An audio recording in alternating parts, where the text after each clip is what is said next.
C'est quoi ça? En email. Ah bah c'est Paul, tiens. Ah, Paul, et du coup, son ordinateur, ça a donné quoi? Eh ben écoute, je lui ai réparé. Et puis j'ai un peu papoté avec lui. Je lui ai dit, tiens, voilà ta vie sociale, je te rends ta vie sociale.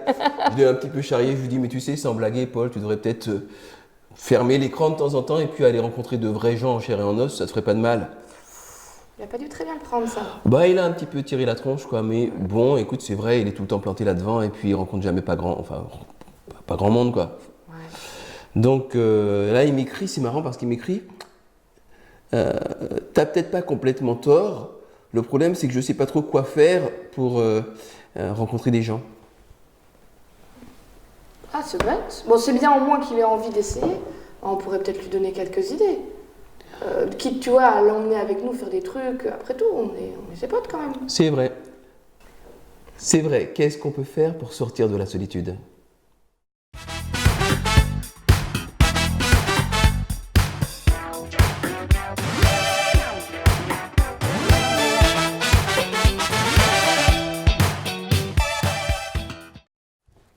Bah, déjà, puisqu'il aime bien être sur l'ordinateur, il aime bien être sur Internet, on pourrait lui proposer d'aller sur ce site-là, Si on sortait. Ouais. Tu connais, Ouais, si on sortait, c'est génial ça. c'est ça, ce site qui te dit ah ben voilà, si t'es dans tel coin, telle région, il te propose un certain nombre de sorties et les gens qui voient ça peuvent y aller, peuvent s'inscrire pour y aller.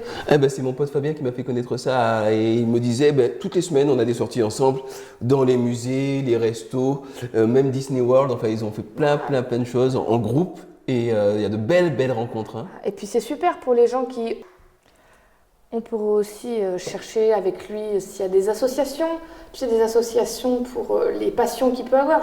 Il me semble que tu m'avais dit qu'il aimait faire des constructions en allumettes, des choses comme ça. Ouais, dans des bouteilles, des maquettes, il aime bien ça. Ça doit bien se trouver, ça. Il n'est pas tout seul à aimer ce genre de trucs. Ah mais non, c'est sûr. Il y a forcément quelque C'est part sûr. une association de gens qui aiment bien faire ça, des conventions, des choses, quelque chose, où il pourrait aller, rencontrer du monde, parler de ce qu'il aime faire. C'est peut-être le premier pas qui est le plus difficile, se lever, Ouais. passer un petit coup de fil ou aller frapper à la porte d'une association et dire bon voilà, je voudrais bien participer avec vous à ce que vous faites. Ouais. D'ailleurs, moi j'ai trouvé une association, ça me plairait bien, je manque un petit peu de temps, mais ça me plairait bien, ce sont les associations de pilotes virtuels, des gens qui sont passionnés par les vols de gros porteurs, les Boeing, et ils volent en réseau ensemble, il y a des copilotes et tout, enfin, franchement ça, c'est le pied total quoi. Alors, pas pour moi, moi qui suis un peu effrayée par la hauteur, pas pour moi, mais je peux tout à fait comprendre que pour toi, ce serait super. Ceci dit, en bas de chez lui, il y a une antenne des Restos du Cœur. Il pourrait travailler un petit peu dans l'humanitaire. Il y a l'association ADRA aussi, qui a toujours besoin de bénévoles qui peuvent venir. Il y a une antenne pas loin de chez lui non plus. Il pourrait aller là-bas. Ils ont toujours besoin de monde pour aider. Et ça fait du bien à plein de gens. Et l'air de rien, surtout quand on se sent seul aussi, aider d'autres personnes, ça aide à se remettre en route, à se remettre dans le contact, à se sentir utile aussi. C'est vrai. Tu l'as déjà fait? Oui. Ouais.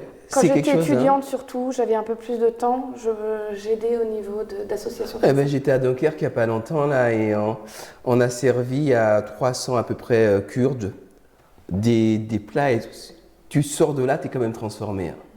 Bon, et puis il y a aussi l'église. Moi, je sais pas, je sais plus s'il est vraiment croyant, mais moi je vais à l'église régulièrement et on discute ensemble sur des thèmes bibliques, des thèmes de société.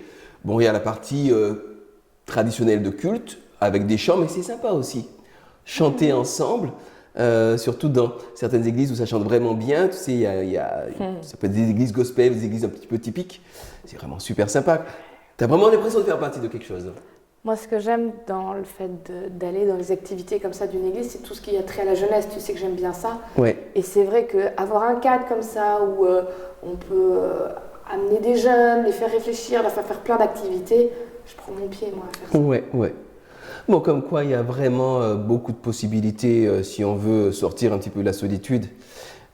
Ceci dit, je ne sais pas si tu as déjà rencontré des gens, mais il y a des gens, quel que soit le nombre de personnes qui sont autour d'eux, ils se sentent seuls quand même. Je crois que des fois, la solitude, il y a ce qu'on vit à l'extérieur, mais des fois, ça tient aussi à ce qu'on vit à l'intérieur. Il y a des gens très isolés qui se sentent pas seuls, et d'autres qui n'arrivent jamais à se sentir complet parce que c'est à l'intérieur où il manque quelque chose. Et là, il y a peut-être un travail à faire sur soi aussi, sur sa vision qu'on a du monde, des relations avec les autres, qu'est-ce qu'on en attend. Parce qu'il y a aussi des gens qui sont en attente tout le temps, qu'on s'occupe d'eux, et personne ne tient sur le long terme à faire ça. Comme quoi la solitude, c'est aussi dans la tête, et ça se travaille. On peut aussi apprendre à être plus communicant, à faire le pas vers les voisins de palier, chez qui on n'a jamais été ou qu'on n'a jamais invité. Ouais, il y a toutes sortes de choses qui peuvent permettre de sortir de la solitude. La solitude, c'est pas une fatalité. Mais des fois, ça demande un peu de courage et ça peut être difficile de faire ses premiers pas pour dire « je vais en sortir, je vais aller vers les autres ». Alors prenez votre courage à deux mains, puis foncez.